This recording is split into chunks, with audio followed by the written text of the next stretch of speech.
Yo, ¿cómo estamos en este nuevo día? Hoy día es jueves. No sé en qué capítulo vamos porque estoy súper desconectada, no he grabado nada. Y I'm sorry, es que tengo como bloqueo creativo. Si escuchan uno guau guau, esa es la miel que está allá en el patio porque miren, ayer no me dejó grabar. Ella con su... Así que está castigada. Que bienvenidos a este episodio número 16 del Podcast de la Vale. Nadie hubiese creído que hubiese tenido tanta constancia en seguir, pero aquí estamos. Bueno, el capítulo de hoy se va a tratar sobre la familia. Voy a estar hablando sobre la familia, pero antes de eso, oye, que han pasado cosas, ¿ah? Pasaron muchas cosas en estas últimas 2 semanas, pero negra con la Sisterhood, weón. Chiquillas, yo creo que todas llegamos como a la misma conclusión, así, yo creo que, o sea, no sé si la misma conclusión, pero creo que todas debemos haber hecho esta expresión así como, hombres. Weona, es que, ¿qué? Yo quedé pero peinada para atrás porque, o sea, y lo tomé de verdad muy a personal, realmente muy a personal, en el sentido de que yo toda la vida he sido súper acomplejada por mi cuerpo, por mi corporalidad. Entonces, así como onda, ya no sé, que siempre fui como gorda, no sé, que muy chica, que, no sé, muy gritona, que mi pelo, que bla. Después que fui mamá, que la estría, la guatita delantal, la piel flácida y un montón de cosas. Y sobre todo como para llegar al tema de las sexualidades y... Weona. ¡Qué complejo! ¡Qué complejo! Porque, o sea, chiquillos, o sea, ya los que no supieron, bueno, los que no saben de la Sisterhood, entonces están metidos debajo de una piedra, porque francamente, si no sabí. Pero bueno, era un tipo que se vestía de mujer y tenía encuentros íntimos sexuales con hombres que conocía por plataformas, así tipo Tinder, yo me imagino, y concretaba estas como juntas para tener relaciones en su casa. El tema es que el tipo, primero nunca les decía que era hombre, porque más encima su maquillaje era horrible. Voy a poner foto acá de la Sisterhood para que cachen. Y a cambio les pedía cosas como de comer o electrodomésticos, cosas para la casa. Y bueno, y lo heavy de esto porque el tipo no ganaba plata de esa manera, sin embargo, lo que hacía los grababa a escondidas. Las personas que iban no sabían que iban a ser grabados sus encuentros y él ganaba plata subiendo este material pornográfico a redes y ahí era como él monetizaba esta situación. Bueno, yo vi hartos podcasts y hartas cosas como hablando de este tema. Había como una discusión si es que los hombres que visitaban a la Sisterhood y fueron grabados eran víctimas o no. Yo vi muchas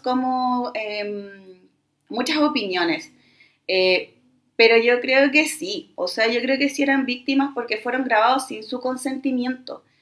Y claramente, o sea, da lo mismo, a mí sinceramente da lo mismo que ellos hayan ido a tener relaciones o no, porque eso es algo personal.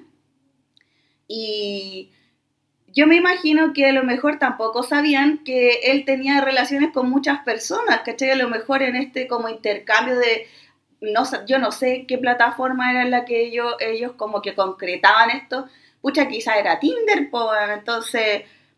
Si es de esa manera y da lo mismo como sea, inclusive hasta si hubiesen pagado por ese servicio, eso inclusive lo hace peor porque es algo personal y es algo que está dentro de tu privacidad. Entonces, que sea grabado sin tu consentimiento y además vendido a plataformas pornográficas, yo lo encuentro terrible. Y a independiente del chiste y toda la cuestión, porque yo me pongo a pensar, puta, y si eso hubiese pasado pero en una mujer o en mujeres. Yo sé que es muy poco probable que eso pase de partida porque las mujeres tenemos otro tipo de conexión, no todas, pero y para poder llegar a concretar y todo, no sé, tienen que haber muchos factores. Eso fue, yo creo que lo heavy de esta situación fue darnos cuenta que realmente a los hombres no les importa, solo les importa, you know, eso fue muy heavy. Creo que a un grupo de mujeres así, no sé si les pasaría, a no ser que sea un tipo muy guapo, pero tiene que ser un hombre, ¿cachai? O sea, si el tema es como heteronormado, pero es como en este caso, bueno, habían tipos que cacharon que era un hombre y siguieron adelante, o sea, ya estoy aquí, amigo, ya estoy aquí, lo decía en el supermercado, pero no para follar, o sea, ¡ca! Bueno, no sé, esa es mi opinión. Segurizado socialmente demasiado y está comprobado después de que se encontraron que habían dicho 1600 hombres que habían estado con la Sister Home, pero en realidad parece que eran como 250, una cosa así. Pero igual, amiga, ya con ese número tú podías empezar a generalizar. Así que eso, bueno, yo quería hablar porque en realidad con la Liz estuvimos hablando mucho sobre ese tema de la Sister Home, que vamos peinadas para atrás, pues qué weona, hombres, increíble. Yo lo encuentro increíble. Encuentro increíble el hecho de que hayan sabido, o sea, que llegaron ahí, cacharon que era hombre y siguieron igual, y unos que se repitieron el plato, ¿verdad? Ya, pero bueno, eso. Vamos a ir directamente al meollo del asunto de este tema de podcast el día de hoy, en este capítulo número 16, que es la familia. Bueno, yo voy a partir este tema. Yo hice una encuesta en mi Instagram y les consulté como qué era para ustedes la familia, porque yo he tenido muchos temas a través de mi vida con eso en particular. Porque yo tengo 37 años y yo fui criada con una sociedad muy distinta a la que es hoy. En esta sociedad en la cual yo fui criada era mamá, papá, hijos, mamá en la casa, papá trabajando. Así crecí yo, por lo menos, y mi entorno era así. Mis compañeros de la básica eran así. La mayoría vivían con su mamá y su papá. En algunos casos la mamá y el papá trabajaban y los cuidaban los abuelos, o en otros casos la mamá estaba en la casa. Y habíamos muy poquitos que los papás estaban separados. Entonces, de hecho, yo tenía una profe de religión que fue como súper así. Hoy día yo lo pienso y la señora está bien tocada, mira, ¿qué queréis que te diga? Porque, por ejemplo, yo estaba, no sé, llegué a ese colegio cuando tenía 9 años, yo venía de Valdivia. No estaba bautizada, no tenía ningún tipo de, porque en mi casa no se hablaba de religión. Pero no era un tema, a ver, no era un tema tabú, sino que nadie profesaba ninguna religión, entonces no era tema, no, era algo inexistente, no era que no se quisiese hablar del tema, sino que no se hablaba. Hacía por mis tatas, porque mis tatas eran súper pechoños, pero después lo perdí y lo volví a retomar cuando llegué acá a Santiago, que mi colegio era, no sé cómo se llaman esos laicos, ¿no? Sí, no sé, que alguien me corrija. Bueno, la cosa es que tenía una profe, no me acuerdo ni cómo se llama, y ella estaba obsesionada con el tema de que si tú no estabas bautizado, tú tenías el pecado original. Tú comprenderás que yo tenía 9 años, yo no estaba bautizada, mis papás estaban anulados, weona. Y cada uno vivía con sus parejas y tenía sus hijos. O sea, yo era un engendro de Satanás. Francamente, porque, o sea, tenía el pecado original y más encima mis papás estaban separados. O sea, weona, yo pisaba, caminaba y prendía fuego, weona. Así de endemoniada. Entonces, para mí igual fue súper, o sea, yo lo pienso hoy día que claramente mis temas tienen que haberse formado también en ese momento. Yo siendo niña, siendo muy juzgada por actos que no tenían que ver conmigo. De hecho, yo quería entrar a un colegio que estaba en San Bernardo, que se llama el María Auxiliadora, que es de monjas. Mi sueño era entrar a un colegio de monjas. Y no me aceptaron porque mis papás estaban divorciados. Sí, en esos años no te dejaban entrar a colegios católicos si tus papás estaban divorciados. Eh, entonces no pude cumplir mi sueño de entrar a un colegio de monjas. Y menos mal, weona, porque, bueno, no lo sé, quizás habría salido lesbiana, I don't know. Crecí como con este estigma de la familia rota, este estigma de la familia dañada y de la familia disfuncional. Porque más encima, mis papás se llevan bien, todos. Mi mamá, mi papá, mi padrastro, mi madrastra. De hecho, cuando llegamos a vivir acá a Santiago, vivimos todos juntos en una casa más chica que esta casa. Los tuyos, los míos, los nuestros. O sea, sí, todos juntos. Mi papá fue jefe de mi padrastro muchos años en la empresa donde trabajaba. Entonces, esa era mi realidad. Mi realidad era que mis papás se llevaban bien. Justo en ese momento también empezaron a surgir muchas separaciones. También empezó como a ser, estaba como más en boga, por decir así. Ya era como más de dominio público el hecho de que los papás se separaran, porque igual también había, en esos años también se escondía mucho eso. Y claro, cuando empezó a pasar esto, me pasaba que todo, no sé, por ejemplo, ya después yo entré a la media, en la media yo tuve más compañeros con papás separados, pero puta, sus papás se llevaban como la mierda. Y eran como el perro y el gato, y andaban peleando para todo, o la mamá quedaba soltera porque el papá se echaba el pollo. Y yo era como, no era mi realidad era súper distinta, mis mamás se llevaban bien, mis papás se llevaban bien, de hecho yo tenía, no sé, una kermés en el colegio, mi papá cero deporte, o sea, mi papá es tercer dan de Kung Fu, pero no juega a la pelota, ¿cachai? Entonces, por ejemplo, era como, ya, los papás tienen que jugar a la pelota por los hijos, típico. Y iba mi tío Rubén, Juan, a poner la cara por mí a jugar a la pelota, ¿cachai? Entonces era como, el papá de Valentina, no, soy el padrastro. Y era como ya, y después venía la kermés y había que hacer un puesto, y ahí va Paulina, mi mamá dos, ¿cachai? Y era como, ya, hay que hacer esto otro, y no sé qué. Y mi mamá iba a freír las papas, y al final estaban todos mis papás conmigo en la kermés, ¿cachai? Todos aportando lo que podían aportar, y esa weá era, pero así, irruptiva a cagar, o sea, nadie de mis compañeros lo entendía, tenía muy poquitos que entendían como la situación, que eran, no sé, mis mejores amigas, no sé, la Marce, ponte tú, la Marce siempre entendió todas mis dinámicas, siendo que ella tenía una familia muy heteronormada, su mamá y su mamá estaba en la casa, su papá trabajaba, sus hermanas, pucha, todas, no sé, yo me acuerdo que tengo pensamientos de pequeña de haber visto a mi amiga Marcela y haber pensado que ella tenía la familia perfecta, por ejemplo. Y yo no entendía nada. Entonces, como que, además de eso, como era papá separado, yo de lunes a viernes estaba con mi mamá y sábado y domingo me iba con mi papá. Entonces yo todos los viernes andaba con una mochila gigante con toda mi ropa para irme a la casa de mi papá. Y esa situación a mí personalmente me chocaba mucho y me desagradaba mucho porque tenía que andar, yo siempre me sentí como que no tenía un lugar. Entonces, tener que echar todas mis cosas en una mochila todos los viernes de mi vida era muy agotador. Eh, yo no quiero como imaginar tampoco cómo se sentía mi mamá. Yo durante muchos años tuve mucha rabia con mi mamá al respecto, porque como que mi vieja no me la hacía más fácil, ¿cachai? Era como que era todo más terrible. Eh, Porque ella, claro, chata de luna a viernes con nosotros, porque vivíamos con mi hermana, mi hermano y mi sobrino, y los chiquillos en ese tiempo eran chicos y eran unos chukis, weona.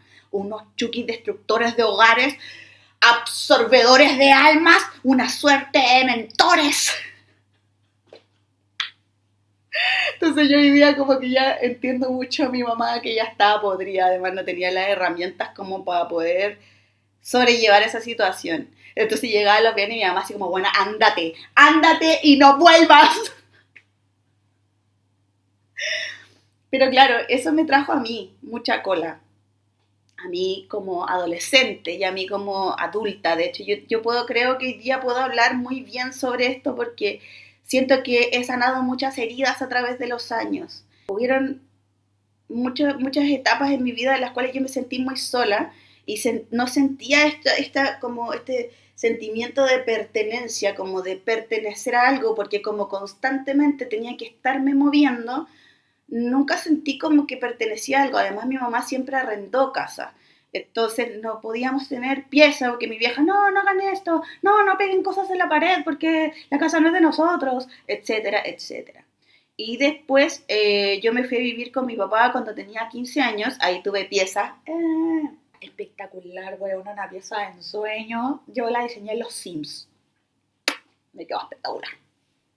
Y ahí como que yo sentí recién que pertenecía y resulta que tenía, no sé, 18 y se separó mi papá, weón.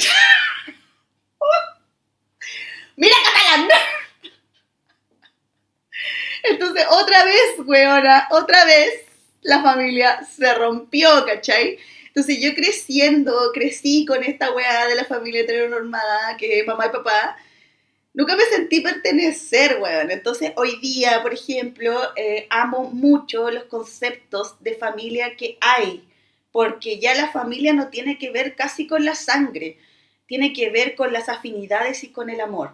Entonces, me gusta mucho, cuando yo hice esta pregunta en Instagram, hubieron así muchas personas que escribieron que su familia no estaba compuesta por su mamá y su papá. De hecho, como que estaba compuesta como por sus abuelos, o sus tíos, o sus amigos, eh, pero que sí primordialmente dentro de la pirámide de importancias, la familia está en el top of the line de todo. Y eso como que también me hizo reflexionar mucho porque eh, hubieron muchos momentos en mi vida en los cuales yo sentí que mi familia éramos, bueno, yo siento todavía, pero no en ese aspecto, sino que es la vida misma la que hace que uno siga viviendo su propia vida y como que no te detienes a pensar mucho en qué está haciendo el otro.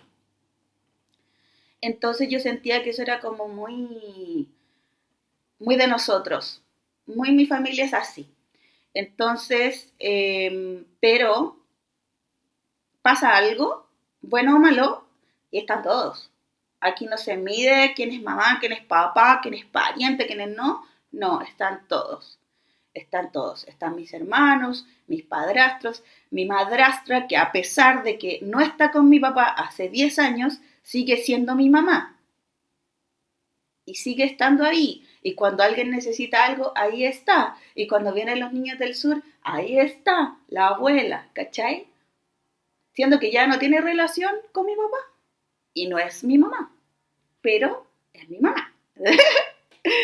um, y eso yo quiero como rescatar mucho de este tema, que es como no es importante la sangre, como lo he leído en varios como comentarios de TikTok, que la familia también se poda, ¿cierto?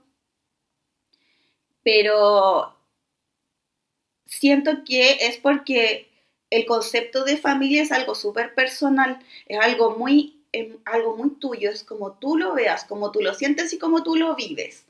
Eh, Porque claro, yo siempre sentí que mi familia era muy disfuncional, pero una vez hablando con mi psicólogo me dijo, bueno, pero es disfuncionalmente funcional porque funciona. Lo importante es que funcione. Eso es lo importante. Y sí, pues, efectivamente, somos súper disfuncional, pero disfuncional socialmente hablando, pero funcionamos perfecto, todos, porque lo que nos mueve a todos es el amor que nos tenemos, es el amor, es el cariño, son las vivencias, eso es lo que nos mueve y lo que nos junta a todos a amarnos y a querer estar, porque hoy por hoy ya mi familia ya somos todos mayores de edad. Los únicos que quedan niños son los sobrinos. Ya no hay más, los nietos, en este caso para mi papá. Pero ya nosotros ya estamos, mi hermano ya tiene 30. Entonces, mi hermano chico tiene 30. Yo creo que yo no dije eso, mi bebé. Mi sobrino mayor tiene 29. No, no, chicos, yo no soporto. Yo veo a los chiquillos y yo me muero porque yo los veo así. Me muero. No soporto que hayan crecido. Está loca. Claro, a nosotros ya, o sea, solo nos une el amor que nos tenemos y el querer que nuestros hijos también sean de la misma manera. Y de hecho me pasó que cuando yo me separé, tuve muchos, como, no sé si encontrones, pero como muchas discusiones por el hecho de que yo me llevo bien con el papá de mi hijo. A pesar de que me caiga mal a veces, ¿cachai? Y un montón de cosas. Pero es que yo no fui criada para que el papá de mi hijo sea mi enemigo, ¿cachai? Porque para mí él no es importante y yo no soy importante. Yo fui criada entendiendo que lo importante son los hijos. Eso es lo importante. Y lo que hay que preservar son los niños. Nadie habla de los niños. Bueno, en este caso sí. Y eso es lo importante. Lo importante no soy yo y mis dolores que haya tenido con él. Lo importante no es él y los dolores que haya tenido conmigo.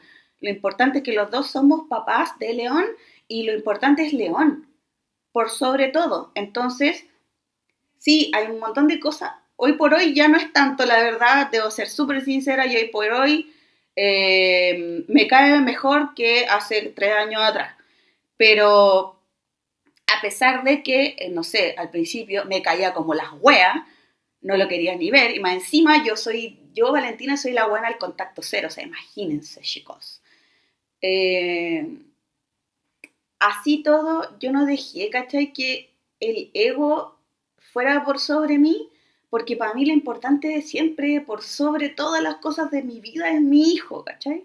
Y yo voy a hacer lo que tenga que hacer para que esté bien. Y lo digo así, de verdad, de corazón, porque ese es mi, esa es mi meta, ¿cachai? Y como vuelvo a decir, yo fui criada así y a mí nadie me lo dijo, sino que fueron los actos hablaron por sí solos. Mi familia disfuncional habló por sí sola. Entonces, hay un montón de cosas que yo no puedo no hacer, ¿me entiendes? Yo si el papá de mi hijo está enfermo y no tiene a nadie y está solo y la weá, puta, yo voy a ir a verlo, ¿cachai? Voy a ir a darle un vasito con agua porque, puta, es el papá de mi hijo, ¿cachai? Entonces, sí, el weón, y es algo así súper básico también, es como, si él está mal, mi hijo va a estar mal, weón. Entonces yo no puedo permitir eso, ¿cachai? O sea, si es que yo puedo contribuir, lo voy a hacer. Igual hay veces que me siento súper estúpida, no lo voy a negar, porque así es como pienso yo, como siento yo, pero no es necesariamente cómo va a sentir y cómo va a actuar el otro.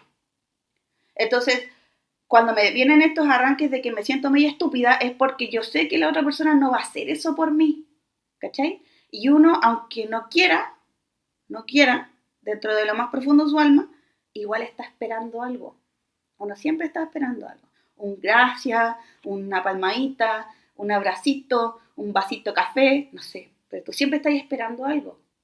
La esperanza nunca muere.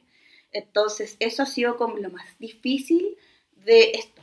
Como de haber sido criada de esa manera, del esperar que la otra persona sea como tú, o piense como tú, o maquine como tú. Y no es así. De hecho, es nada así. Porque, por ejemplo, mi ex suegra, ella nunca entendió a mi familia. Y me lo dijo así en varias ocasiones. Yo no entiendo a tu familia. Yo no podría hacer eso. Porque ella fue criada de otra manera. Ella fue criada desde una mirada heteronormada muy antigua, muy machista también. Entonces, claramente no va a entender nada. O sea, amiga, yo tampoco entendía nada, francamente. Eh, pero yo sí puedo rescatar que me siento muy orgullosa de la persona que soy. Eh, Siento que hay muchas veces que los actos hablan más por mí que lo que verbalizo realmente. Y eso me define como persona. Entonces, como que también quiero yo darle gracias a mi familia por eso, como por haber forjado la persona que soy hoy día con todas esas defectos y virtudes, pero yo me enorgullezco muchísimo por lo que soy y por la familia que yo también estoy construyendo. Al principio fue súper difícil para mí separarme porque no quería pasar por eso, ¿cachai? Yo no quería que el león pasara por lo que yo pasé, pero realmente él nunca va a pasar por lo que yo pasé porque yo no soy mi mamá y el papá del león no es mi papá, ¿cachai? Entonces, él está escribiendo su propia historia y francamente le voy a tener que llevar a terapia igual, weona, porque los cabros se trauman igual, por más que tú querías no traumarlos, se trauman igual. Entonces, en base a eso, yo me siento orgullosa en el sentido de que nosotros con su papá hemos dado lo mejor de nosotros para que él sea un niño feliz, ahora un preadolescente feliz. Y eso, yo en mi caso, es gracias a mi familia. Está bien ser diferente, está bien ser diferente, no pasa nada con eso. Sí, es difícil, a veces, y la gente no entiende. Muchas veces la gente no entiende nada, pero tampoco es como que necesiten una confirmación social para existir, ¿cachai? Porque existí igual.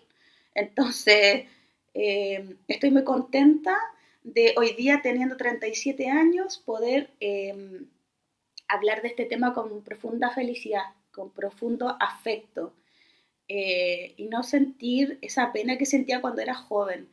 Creo que cuando tenía 15 años y me diagnosticaron la depresión, fue una de las etapas más difíciles porque ahí luchaba mucho contra el tema social versus lo que éramos nosotros.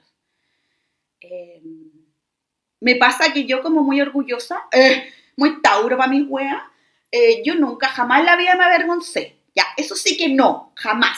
Nunca en la vida yo me he avergonzado de mi familia, jamás, nunca. De hecho, ando con un estandarte weona mostrando a mis papás, no estoy ni ahí yo. Y de hecho, a mí siempre me encantó que me fueran a buscar y dejar al colegio. Yo hasta el trabajo, mi primer trabajo, mi papá me fue a dejar los primeros días. No, yo no tuve nunca esa estupidez. Papá, déjame acá, ándate para allá nomás. No, jamás en la vida. No. Sí, después con los años me pasaron que tenía estas luchas internas de lo que era correcto y lo que era. ¿Y qué es lo correcto? Pero es que en esos años lo correcto estaba muy marcado. Entonces fue difícil como lidiar con eso. Luchar contra lo que te establece la sociedad versus con lo que vives, ¿cachai? Así que amo mucho estas familias de hoy, que también están compuestas por muchos perritos, gatitos, etcétera. Me encanta, me encuentro genial. Yo quiero reencarnar en uno de esos perros, por favor, porque miren, esos hueones viven mejor que yo. Así que eso, les quiero dar las gracias a todos los que participaron en la encuesta y me contaron mucho sobre sus familias. Yo los leí con profunda felicidad. Espero que les haya gustado este capítulo del podcast. Espero volver más pronto. Y eso. Muchas gracias por ver, por participar, por darle me gusta, por suscribirse a mi canal. Les voy a dejar acá mi canal de YouTube, el podcast de la Vale, para que me sigan. Tengo Instagram, síganme en mi Instagram personal, instagram.com/bcortatzu. También tengo TikTok, bcorta.tzu. Y el podcast también tiene Instagram, que es @elpodcast de la Vale. Así que espero que nos veamos. Dije espero como 100 veces. I'm sorry. Nos vemos en el próximo capítulo. Un besito. Chau, chau.